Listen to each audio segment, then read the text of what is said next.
Hello' students, তোমালোকৰ আগন্তুক ছমহীয়া পৰীক্ষাই হওক বা বছৰেকীয়া পৰীক্ষাই বা মেট্ৰিক পৰীক্ষাই হওক, তোমালোকৰ কাৰণে এটা ইম্পৰ্টেণ্ট আছামিজ এছে হ'ল যে অসমৰ বানপানী বা অসমৰ বানপানী আৰু ইয়াৰ প্ৰতিকাৰ।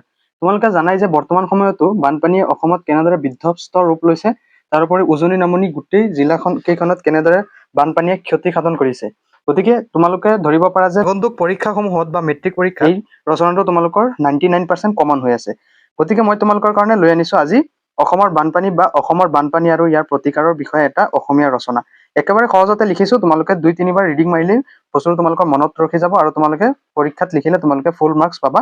গতিকে তোমালোকে কি কৰিবা, ৰচনাটো ধুনীয়াকৈ তোমালোকে এতিয়াই বহীত লিখি লৈ তোমালোকে মুখস্থ কৰি 2-3 বাৰ তোমালোকে নিজে নিজে লিখিবা, তেতিয়াই চাবা তোমালোকৰ ৰচনাটো হৈ যাব। কাৰণ অসমীয়া ছাবজেক্টটোত ৰচনাই কিন্তু বহুত এটা মাৰ্কছ তোমালোকক কেৰি কৰি দিয়ে। গতিকে তোমালোকে হেমাহি নকৰি তোমালোকে এতিয়াই ৰচনাটো ভালদৰে লিখি তোমালোকে ভালদৰে মুখস্থ কৰি ৰচনাটো তোমালোকে পৰীক্ষাৰ কাৰণে তোমালোকে প্ৰস্তুতি লোৱা। তো অসমৰ বানপানী বা আহিব পাৰে যে অসমৰ বানপানী আৰু ইয়াৰ প্ৰতিকাৰ বুলি এনেকৈও দিব পাৰে। তোমালোকে জানাই যে অসমীয়া ৰচনাত টোটেল 8 মাৰ্কছ আহে, হয়নে নহয়?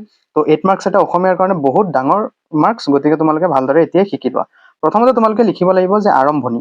অসমক প্ৰায়ে নদীৰ দেশ বুলি জনা যায়। অসমৰ জীৱনৰ গতিপথৰ লগত নদ নদীৰ সম্পৰ্ক অতি গভীৰ। এই অঞ্চলৰ প্ৰধান প্ৰাণ সঞ্চাৰিণী নদী হৈছে ব্ৰহ্মপুত্ৰ।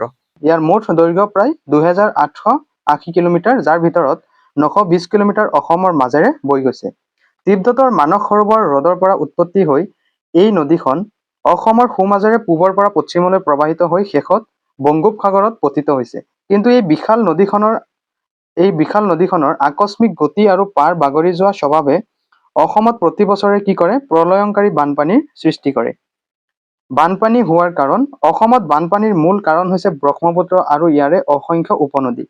বৰ্ষাকালত অৰুণাচল প্ৰদেশ, মেঘালয়, নাগালেণ্ডকে ধৰি ওচৰ পাজৰৰ পাহাৰীয়া অঞ্চলৰ পৰা নামি অহা উপনদীবোৰে ব্ৰহ্মপুত্ৰলৈ বিপুল পৰিমাণৰ পানী কঢ়িয়াই আনে। এই পানীভাগ বহন কৰি নিবলৈ গৈ নদীখনৰ গভীৰতা আৰু প্ৰস্থৰ আধাৰ খালী পৰে। লগতে নদীৰ পাৰবোৰত পৰ্যাপ্ত পৰিমাণে বিজ্ঞানসন্মত আৰু সুসংহত মাথাউৰি বা বান্ধ নথকাৰ বাবেও পাৰ বাগৰি পানী ওলাই আহি সকলো অঞ্চল প্লাবিত কৰে। জলবায়ু পৰিৱৰ্তনৰ বাবে অনিয়মিত আৰু প্ৰবল বৰষুণেও বানপানীৰ তীব্ৰতা আৰু বঢ়াই তুলিছে। তাৰপিছত নেক্সট ষ্টেপত লিখিবা তোমালোকে যে বানপানীৰ ফলত হোৱা ক্ষতি। বানপানী অহাৰ লগে লগে অসমত এক বিৰাট দুৰ্যোগৰ সৃষ্টি হয়। প্ৰথমতে কৃষিজীৱী অসমৰ খেতিয়কসকল আটাইতকৈ বেছি প্ৰাণপাত হয়।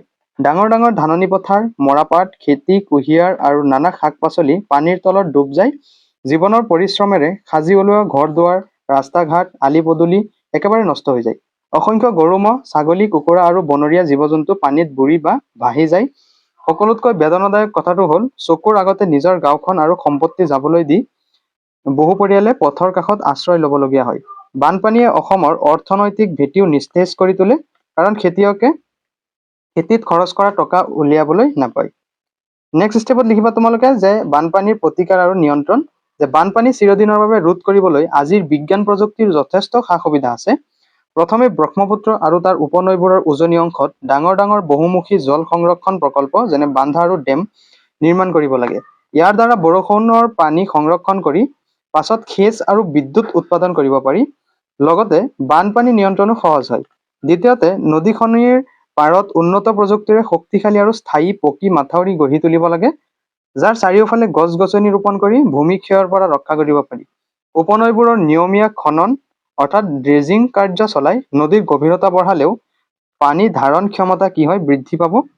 চৰকাৰে কেন্দ্ৰীয় আৰু ৰাজ্যিকভাৱে দক্ষ অভিযন্তা আৰু বিশেষজ্ঞক লগত লৈ এটা স্থায়ী বানপানী নিয়ন্ত্ৰণ নীতি প্ৰণয়ন কৰিলে অসম ৰক্ষা পাব।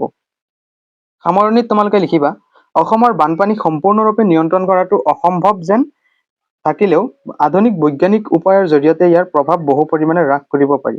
চীনৰ হুৱাংহো নদীক যিদৰে নিয়ন্ত্ৰণ কৰা হৈছে, সেইদৰে ব্ৰহ্মপুত্ৰৰ গতিও নিয়মিত কৰিব পৰা যাব, যদিও ৰাজ্য আৰু কেন্দ্ৰীয় চৰকাৰে এই ক্ষেত্ৰত আন্তৰিকতাৰে উদ্যোগ লয় আৰু স্থানীয় লোকেও পৰিৱেশ সংৰক্ষণৰ প্ৰতি সজাগ হয়। যদি হয়, তেন্তে অসমৰ খেতিয়কৰ চকুত অশ্ৰু নাথাকিব। অসমৰ অৰ্থনৈতিক উন্নতিৰ প্ৰথম চৰ্তেই হ'ল বানপানীৰ পৰা স্থায়ী মুক্তি। এইখিনি লিখিলে তোমালোকে পৰীক্ষাত ফুল মাৰ্কছ পোৱাৰ তোমালোকে গেৰাণ্টি ল'ব পাৰা। সেইটো কাৰণে মই তোমালোকক কৈ আছো, তোমালোকে এই ৰচনাটো ভালদৰে এতিয়া শিকি লোৱা, কাৰণ তোমালোকৰ এইটো বহুতখিনি কমন হৈ আছে, কাৰণ এই ৰচনাটো মেট্ৰিকত অহাৰ খুব চান্স আছে।